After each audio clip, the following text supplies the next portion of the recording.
Sky 7 shows the view. Dayton is breathing new life into a huge piece of the city's aviation history.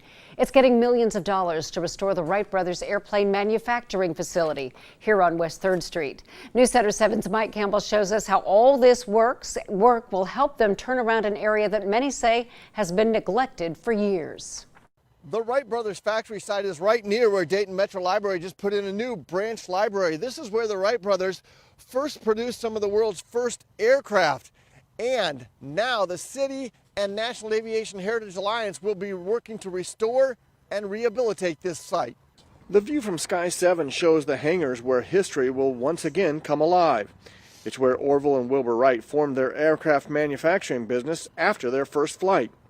5 separate hangars, but the 2 closest to 3rd Street is where the major work was done. They are the oldest aircraft manufacturing facility in the world.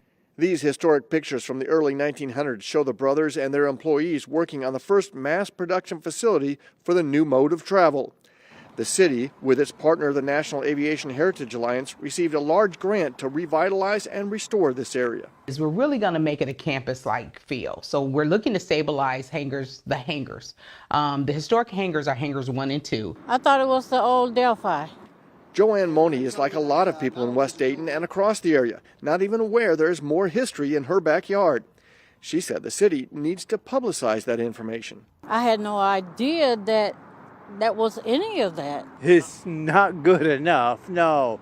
It's sort of like they just skim the surface of it. Our survey of the site found just one banner in a fence that talks about "Come Discover Flying," but doesn't specifically mention the Wright brothers. The city plans to change that with signage about the project and to begin work with the National Park Service on the first steps of a long transformation beginning this fall and next spring. They will actually build out the space of hangars 1 and 2. Our job is just to come in and stabilize it. Morris told me the city will look to redevelop hangars 3, 4, and 5 and maybe bring other businesses to the site along with lots of community green space. Residents are excited about investments here, something they think is long overdue.